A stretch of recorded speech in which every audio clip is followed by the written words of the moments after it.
রাকিবুল হাসান রুবেল আছেন আমাদের সহকর্মী ময়মনসিংহ থেকে পশুর হাটের খবর জানানোর জন্য তিনি আমাদের সাথে যুক্ত হচ্ছেন। রুবেল, আমাদেরকে জানাবেন যে ঈদের আর খুব বেশি দেরি নেই, কেমন জমে উঠেছে ময়মনসিংহের পশুর হাট এবং ক্রেতা বিক্রেতাদের চাহিদা মিলছে কিনা? ধন্যবাদ আপনাকে। ময়মনসিংহের সবকটি পশুর হাট কিন্তু এখন ক্রেতা বিক্রেতাদের প্রচারণায় মুখর হয়ে উঠেছে।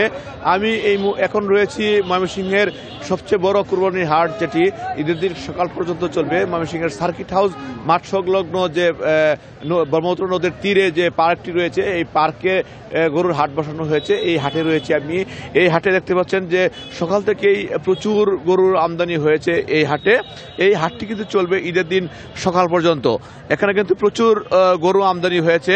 একটু তথ্য যদি আপনার মাধ্যমে দর্শকদের জানাই যে ময়মনসিংহ বিভাগে কিন্তু প্রায় 5.5 লাখ কুরবানির গরু প্রস্তুত রয়েছে। এর মধ্যে ময়মনসিংহ বিভাগে কিন্তু 4 লাখ গরু কুরবানির চাহিদা রয়েছে। অর্থাৎ ময়মনসিংহ বিভাগে চাহিদার চেয়ে এখন পর্যন্ত নগদের কাছে সব গ্রাহকই প্রিয়, তাই তো সারা দেশে ক্যাশ আউট চার্জ সবচেয়ে কম। কুরবানির পশু কিন্তু অতিরিক্ত রয়েছে। একটি তথ্য ময়মনসিংহ জেলার তথ্য যদি জানাই আপনাকে, যে ময়মনসিংহ জেলায় কিন্তু 1,50,000 গরুর চাহিদা রয়েছে। ময়মনসিংহের জেলায় ময়মনসিংহ জেলায় কিন্তু 2,50,000 গরুর চাহিদা রয়েছে।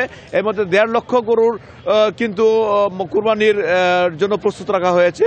অর্থাৎ ময়মনসিংহ জেলাও কিন্তু প্রায় 1 লক্ষ কুরবানির পশু কিন্তু বেশি রয়েছে। প্রত্যেকটা হাটে কিন্তু প্রচুর ক্রেতা বিক্রেতাদের আমরা পদচারণা লক্ষ্য করেছি। তাছাড়াও যে ময়মনসিংহের যে সার্কিট হাউস মাঠটি রয়েছে, এই মাঠে কিন্তু বেচা বিক্রি এখনো শুরু হয় নাই।